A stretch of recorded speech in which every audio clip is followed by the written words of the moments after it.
Swiss bank से 100 दिन के अंदर काला धन लाने का वादा करने वाले लोग 11 साल में भी काला धन नहीं ला पाए।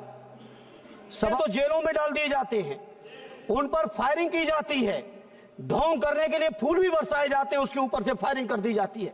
किसानों के ऊपर ऐसा तांडव या तो अंग्रेजों के शासन में कभी हुआ रहा होगा या आज भारतीय जनता पार्टी के शासन में हो रहा है। नौजवानों के साथ हम समाजवादियों का नारा रहा है कि बेकारों को काम दो या बेकारी का दाम दो, दवा पढ़ाई मुफ्ती हो, कपड़ा रोटी सस्ती हो करो। और एक आजमगढ़ की जो मेरा अपना संसदीय क्षेत्र है, लगातार मैं वित्त मंत्री जी कह रहा हूं सदन के माध्यम से, जब तक मांग पूरी नहीं होगी मैं लगातार इस मांग को विशाल पाटिल जी बहुत धन्यवाद देता हूं, आपने मुझे इस सब्जेक्ट पे बोलने का मौका दिया, बहुत बहुत धन्यवाद।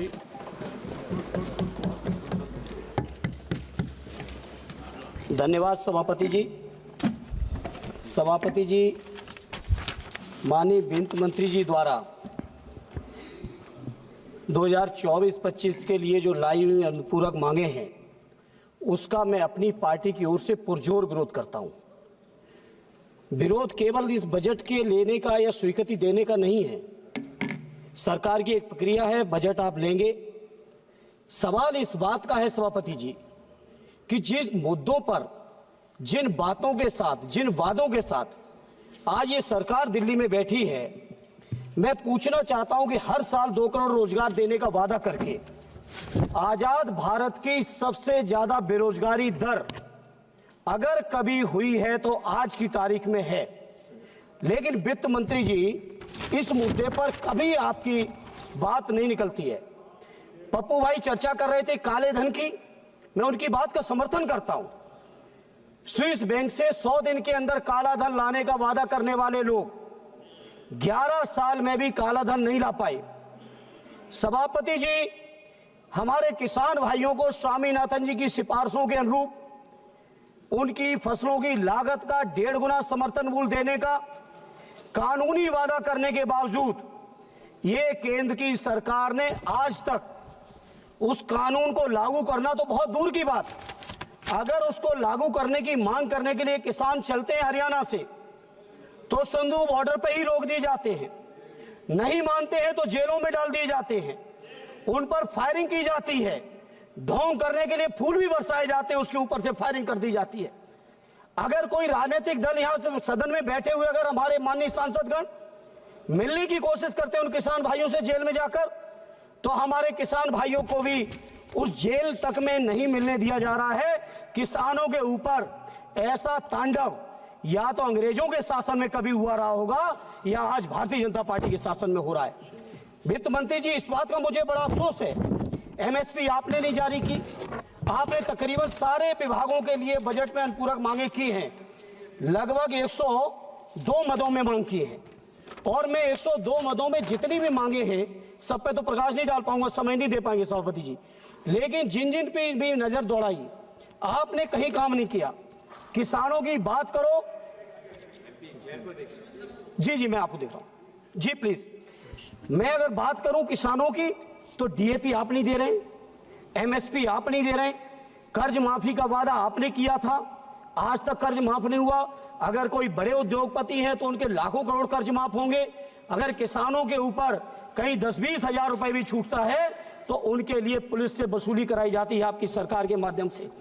इसे मैं इस मौके पर मांग करता हूं अपने किसान भाइयों के लिए, जैसे समाजवादियों ने कभी व्यवस्था बनाई थी, सदैव नेताजी ने उत्तर प्रदेश के अंदर किसानों को पेंशन देने का काम किया था, हम चाहते हैं केंद्र सरकार हमारे किसानों को भी पेंशन दे, हमारे मजदूरों को भी पेंशन दे।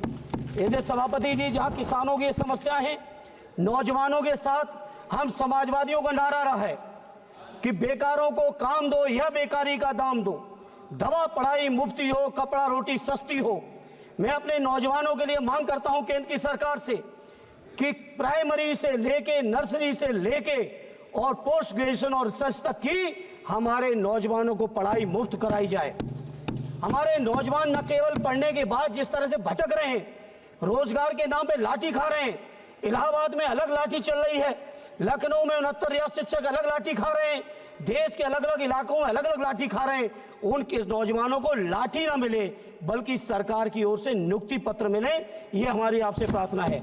आज उत्तर प्रदेश के अंदर अकेले हम बात करें 2 लाख से ज्यादा शिक्षकों के पद खाली पड़े हैं। तो ये केंद्र की सरकार के लोग जवाब दें, आखिर उन पदों को कब भरने का काम करेंगे। पेट्रोलियम के दाम के नाम पर लगातार, ये सही है कि प्रधानमंत्री जी की बात का विश्वास देश की जनता ने किया, उनकी बातें, उनके भाषण पे लोगों ने भरोसा किया, हमें विपक्ष के होने के बावजूद स्वीकार करने में संकोच नहीं है।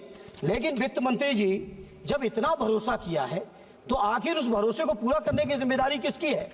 इसलिए मैं आज आपसे कहना चाहता हूं, पेट्रोलियम के दामों का सवाल है, कृपया जब यूपीए की सरकार थी सभापति जी, तो बहुत लंबी लंबी बातें की गई। उस समय पेट्रोल का दाम केवल 70 रुपए था 14 में, और आज बढ़ के 100 रुपए हो गया। सभापति जी अभी तो शुरुआत कर पाए हैं, कृपा करिए। डीजल का दाम केवल 57 रुपए था उस समय, आज 90 रुपए है। सभापति जी इसी तरह से I will decide whether it is a warning or final. I will decide, please. No, I have given him a lot of opportunities. I am giving you 30 seconds. Please conclude. सभापति जी, Okay, 1 minute. Please conclude. Gas का दाम 1200 था, 400 था, आज 1200 हो गया है। इसी तरह से पेट्रोलियम से लेके तमाम चीजें, प्रधानमंत्री राहत कोष के लिए मैं प्रार्थना करूंगा माननीय वित्त मंत्री जी। Hello. हम लोग सांसद लोग चिट्ठी लिखते हैं, सभापति जी आप भी झेलते होंगे, 30-40 लाख लोगों की आबादी है और केवल 35 लोगों के लिए कंसीडरेशन होता है। हालांकि बजट से नहीं जाता है, आप बजट से देना चाहो दो प्रधानमंत्री राहत कोष में, लेकिन मेरा अनुरोध यह है सभी सांसदों की ओर से कि 35 की सीमा बढ़ा के इसको अनलिमिटेड कर दो गरीबों के इलाज के लिए। ये कोई मेरी अकेले व्यक्तिगत समस्या नहीं है। मनरेगा के मजदूरों को रोजगार दो, अग्निवीर की स्कीम को लागू करो वापस। इसी तरह से रोजगार सेवक, आंगनबाड़ी, आशा बहुएं, पंचायत सहायक, शिक्षा मित्र, अनुदेशक, रसोईया से लेकर जितने संविदा कर्मी हैं, उन संविदा कर्मियों का मानदेय बढ़ाओ, उनको स्थायी करो। और एक आजमगढ़ की जो मेरा अपना संसदीय क्षेत्र है, लगातार मैं वित्त मंत्री जी कह रहा हूं सदन के माध्यम से, जब तक मांग पूरी नहीं होगी मैं लगातार इस मांग को विशाल पाटिल जी, इस अवसर के लिए धन्यवाद सभापति महोदय। इस अवसर के लिए धन्यवाद सभापति महोदय। सर, सबसे पहले तो मैं सरकार को बधाई